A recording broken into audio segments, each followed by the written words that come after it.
Përshëndetje të nderuar miqtë e mi, ja ku po ritakohemi sërish me mua Tirona Lilin në kanalin Monitor TV, këtë herë për të folur për një situatë të krijuar brenda shtëpisë së Big Brother VIP Kosovës.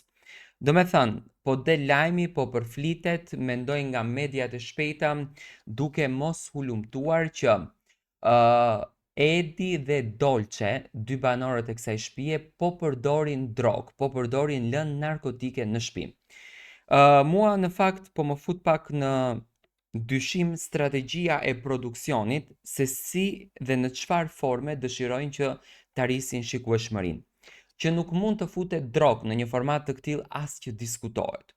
Që ka ca rregulla dhe ka ca dënime shumë të mëdha, të paktën nga institucionet të cilat mbështesin dhe kontrollojnë televizionet, me patjetër që ka dënime dhe mendoj që Klan Kosova nuk është në gjendje që ta përballojë këtë dënimin. Por që ka një pakt mes produksionit dhe banorëve për të rritur shikueshmërinë, këtë gjë nuk e diskutoj fare. Pse do të thoni ju? Sepse banorët thriten në dhomë të rrëfimit dhe unë nuk i gjykoj banorët fare. Banorëve ndoshta ju thuhet 10%, 100% që duhet ju tregohet. Dhe produksioni përdorën mekanizma marketingu, përdorën mekanizma që Big Brotherin e tij ta bëj sa më virtual, ta bëj sa më të ndjekur, ta bëj sa më të shikuar. Dhe në këtë rast, do me thënë, përdorën Dolcen dhe Edin për ta krijuar këtë situatën, gjas me Dolce ulet poshtë makinës së kafes dhe po merr diçka dhe po shikon në të majtë edhe në të djathtë. Unë më së shumti e shoh si një strategji, nuk e shoh si një realitet.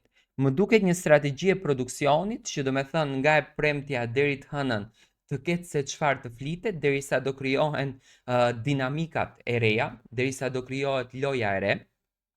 Dhe në këtë rast, unë e shoh produksionin të implikuar në këtë situatë. Do me thënë, në momentin që do del fakti që Dolce dhe Edi i ka dhënë Edi një diçka të thjeshtë apo nuk e di, do me thënë kjo do t'jetë shokuese dhe atëherë do të kuptojmë që produksioni këto gjëra i bën me kastile për vetëm se të rritën shikueshmërinë. Nuk më duket një përzgjedhje e drejtë në fakt për të rritur shikueshmërinë, por ky është dyshimi im sepse nuk ka shansa që të futet lënë narkotike brenda në shtëpi dhe nuk ka shansa që Edi të përdor apo Dolce sepse nuk japin në asnjë mënyrë atë lloj qëndrimi.